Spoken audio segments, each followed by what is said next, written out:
Всем привет! Меня зовут Раиса Зубарева. Вы на канале Движение за независимость Саха. Так, прежде чем начнем, я хочу попросить вас, как обычно, впрочем, подписаться на наш канал, поставить лайки этому видео, другим видео. И обязательно оставьте свой комментарий. Это очень поможет нам в продвижении нашего канала и в работе нашего движения. Сегодня я бы хотела поговорить с тем, что в последнее время все, буквально все, и Путин со своими чиновниками, и русская либеральная оппозиция вдруг заговорили о том, что будет после войны. 5 ноября на заседании Совета по межнациональным отношениям президент Путин прямо поднял тему угрозы внутреннего конфликта. Давайте мы послушаем. Да? Заговорил о деколонизации и о пост-России. Пределами России создаются все новые, якобы международные организации, всякие псевдонациональные центры, а на самом деле просто это орудие информационной войны против нас.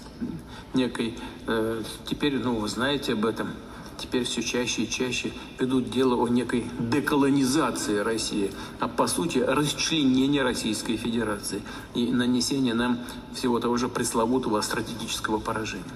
Выдумали даже особый термин, некая пост-Россия, то есть лишенная суверенитета территория, разорванная на мелкие подвластные кому-то на Западе осколки. Да, мы об этом не раз слышали в разных редакциях, появляются уже новые, но по сути ничего не меняется. Примерно в это же время вышел второе издание журнала «Государство», где сотрудник администрации президента Харичев в статье «Кто мы?» рассуждал о рисках раскола страны и угрозах для России. Самая главная угроза, которую он озвучил, это распад России. Все мы знаем, что оппозиция русская либеральная выражает такие же опасения и достаточно уже продолжительное время. Кара-Мурза 20 октября у Плющева на канале высказался о том, что распад России для русской либеральной оппозиции нежелателен, и наоборот, для того, чтобы в стране не было хаоса и гражданской войны, им всеми силами нужно будет остановить раскол в стране.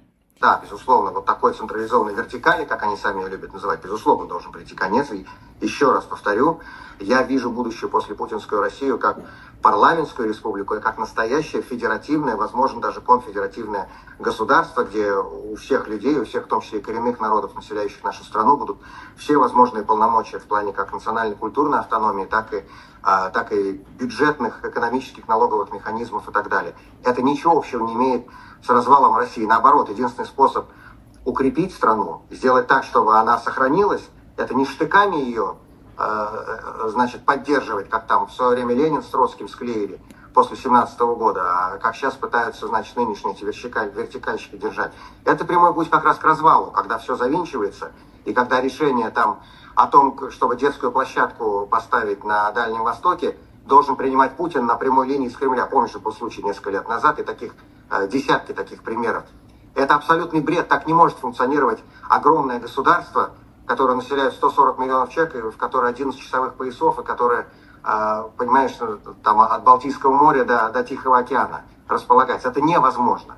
Такая разнообразная, большая страна, на мой взгляд, может нормально существовать и функционировать только в рамках настоящей федерации. Я вижу будущую Россию именно такой.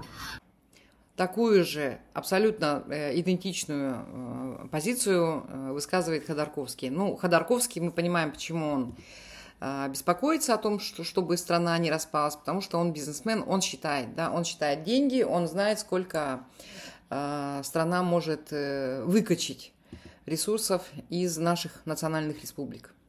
Появилась, еще одна тема в этом пространстве. Она, вернее, не появилась, она не новая, она уже была высказана когда-то. Да? Все мы помним ситуацию с дождем Я еще раз напоминаю, когда один из ведущих «Дождя» сказал о том, что о наших мальчиках, да, которые воюют на стороне России против Украины. И тогда был большой-большой скандал такой, что Дождю, офису «Дождя» пришлось выехать из страны. Это была одна из стран Балтии, то ли Латвия, по-моему, да. Им пришлось даже покинуть эту страну. Вот. Ну и сейчас, опять же, да, у Плющева в его передаче Breakfast Show, на его канале, то есть Breakfast Show, выступила соратница бывшего кандидата в президенты Надеждина, которая, опять же, начала рассказывать, она, кстати, тоже считается либеральной оппозицией, признана иностранным агентом, и она тоже начала говорить, продвигать такую тему, что вот это вот бедные наши мальчики, что они же тоже жертвы войны, и мы должны их понять и простить.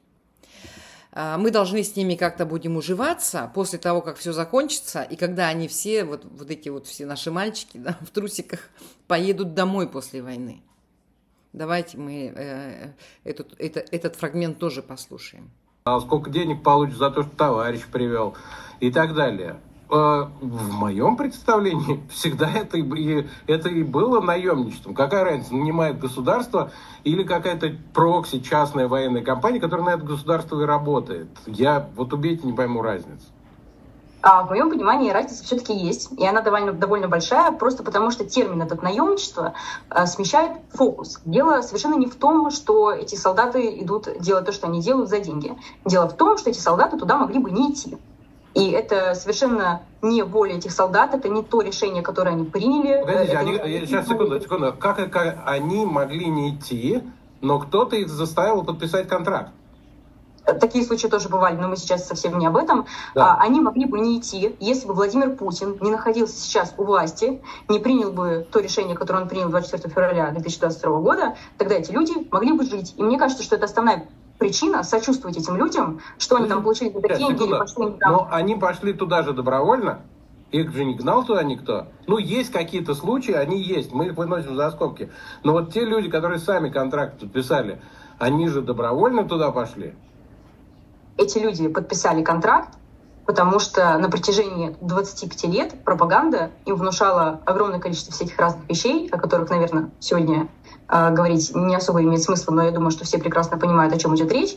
Это люди обманутые. И если бы не Владимир Путин и не та политика, которую он выстраивал с самого начала практически своего президентского правления, эти люди не имели бы таких идей и взглядов, и эти люди бы не подписали контракт, не пошли бы никого убивать.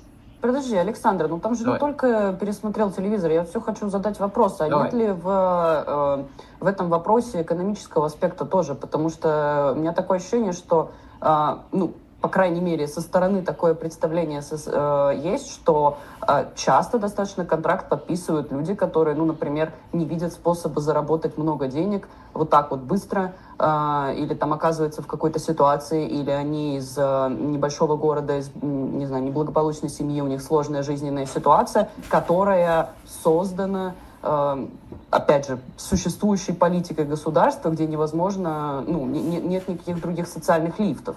Или лифтов, не знаю, как правильно сказать. Но я думаю, вы мы поняли. То есть нет ли такого аспекта здесь?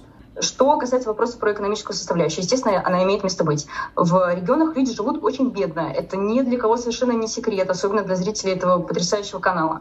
Поэтому, конечно, люди этих денег, когда я говорю, что они не видели их вживую, я это имею в виду буквально. Для того, чтобы заработать такие деньги, которые предлагаются при подписании контракта, нужно работать очень-очень много, при этом не есть, не пить, не иметь возможности там, снимать квартиру и так далее. Это единственное, это государство создало такое условие, что подписание контракта — это единственный социальный лифт, который доступен, это единственная возможность там, взять квартиру в ипотеку и жить какой-то свой нормальный базовый минимум. То есть идти убивать людей — единственная возможность взять ипотеку. Я правильно услышал? Александр, я не хочу заниматься осуждением людей, которых государство довело до такой ситуации, что они вынуждены идти убивать людей для того, чтобы иметь какой-то нормальный уровень жизни. Что на самом деле вот эта вот девушка нам рассказывает? Она называя вот этих вот военных преступников, на самом деле они же преступники, они же пошли туда, они нанялись, да, на эту войну. И они никак не могут быть жертвами войны. Жертва войны – это человек, который действует под угрозой смерти или серьезной опасности и не может нести полную ответственность за свои действия. Вот это вот жертва войны. Да? Например, вот если, допустим, сравнивать, это вот те евреи в гетто, да, которые составляли списки для нацистов на смерть своих же соотечественников, да, они это делали под страхом смерти. Вот это вот есть жертва войны. А то, что россияне идут воевать в Украину, потому что им нечем оплатить ипотеку, да, это абсолютно не жертва войны. Это вот подмена понятия. И, кстати, русская либеральная оппозиция, она к этим преступникам так и относится в большинстве своем. Это жертвы, говорят они, российской пропаганды. Ну подождите, а почему тогда я не стала жертвой российской пропаганды? Почему активисты из национальных движений, из других, не стали жертвами российской пропаганды? Мы про себя же тоже можем так сказать. Вот мы стали жертвами российской пропаганды, и поэтому мы можем пойти абсолютно спокойно на войну и убивать людей. Но это же будет неправда. Это же будет подмена понятий.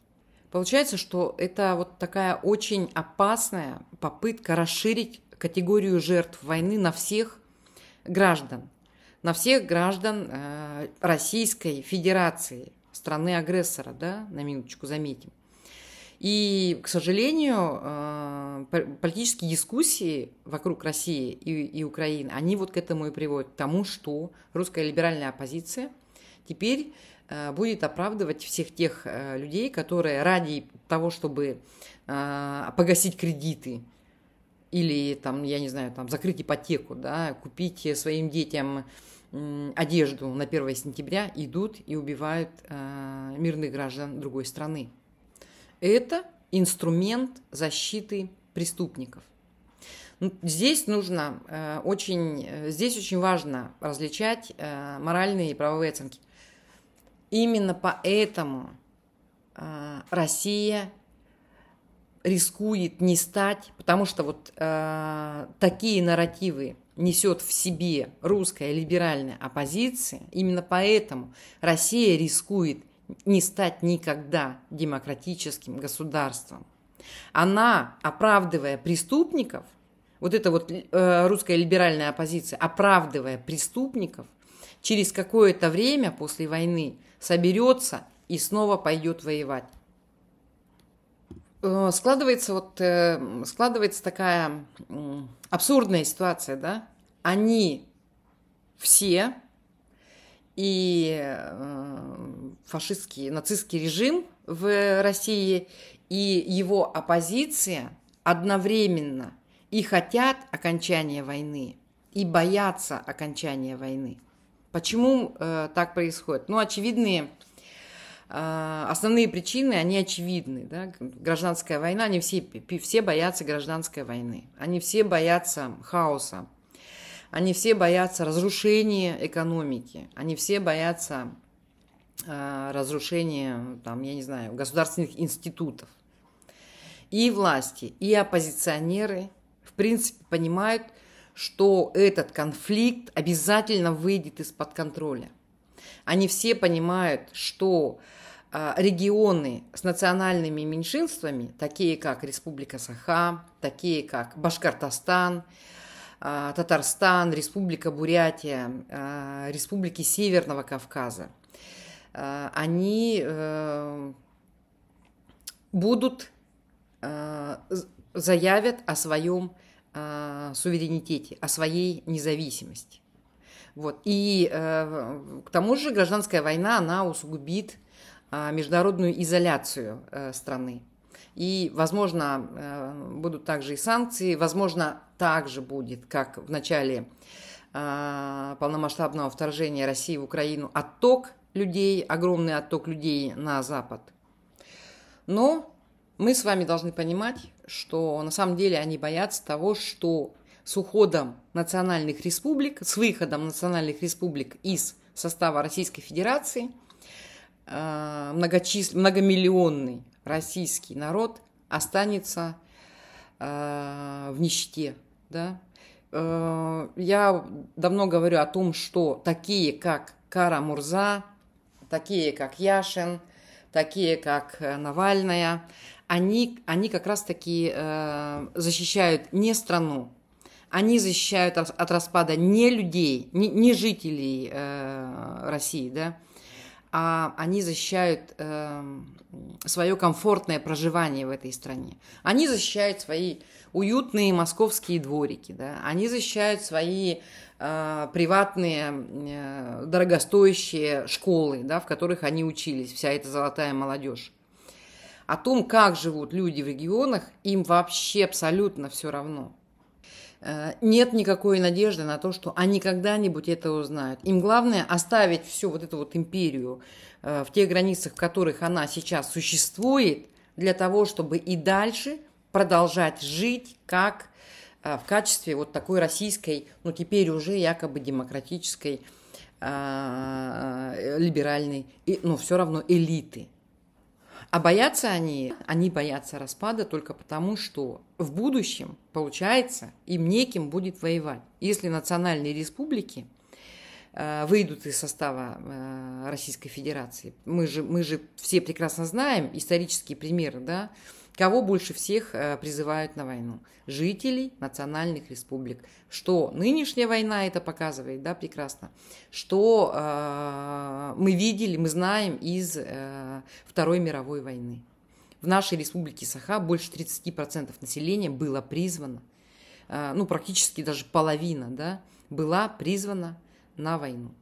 И огромное количество людей умерло от голода внутри, но это уже другой разговор.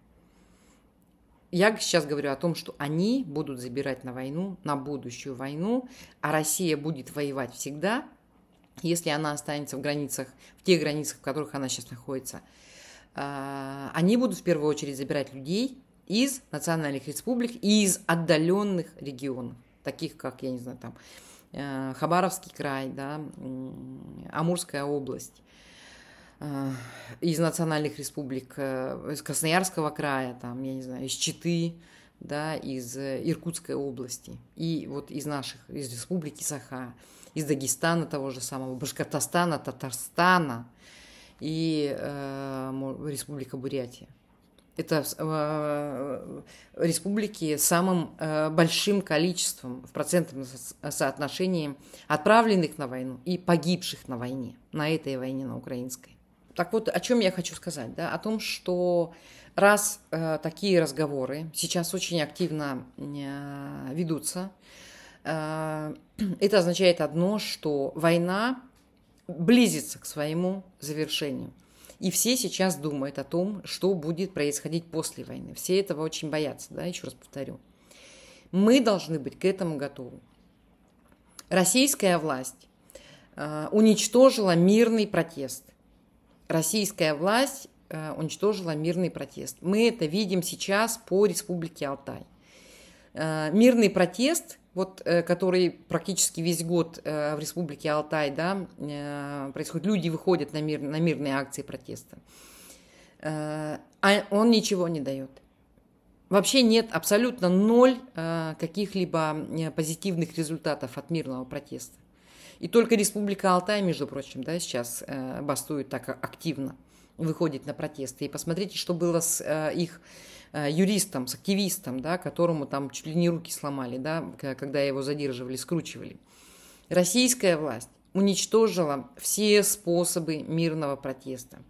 Более того, российская власть сейчас активно готовит такие силовые структуры, русскую общину внутри самой страны, во все регионы были засланы, во всех регионах сейчас, во всех республиках, даже национальных, даже у нас создаются вот эти ячейки этой ультраправой националистической организации. Они активно, нам нужно будет снять видео, да, на эту тему, они активно, значит, объединяются, они активно привлекают новых членов, они собирают деньги на свою деятельность, они тренируются, активно вооружаются, они открывают офисы у них есть средства передвижения. Для чего все это сделано?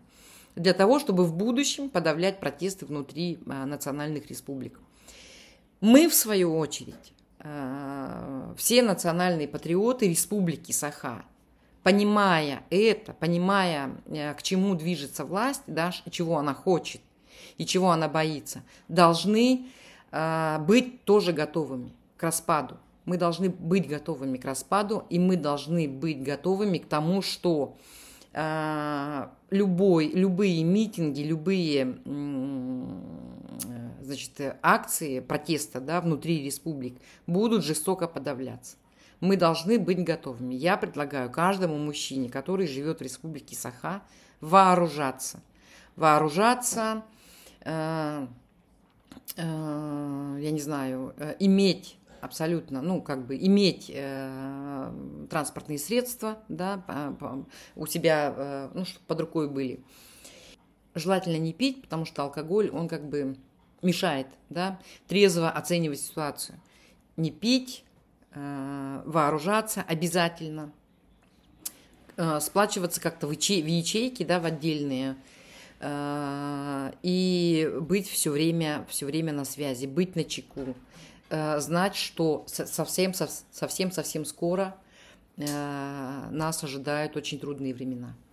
Вот, чтобы быть готовыми дать отпор тем силовым структурам и протосиловым структурам, да, протовоенным, таким как русская община, внутри нашей республики. Вот, на этом спасибо всем.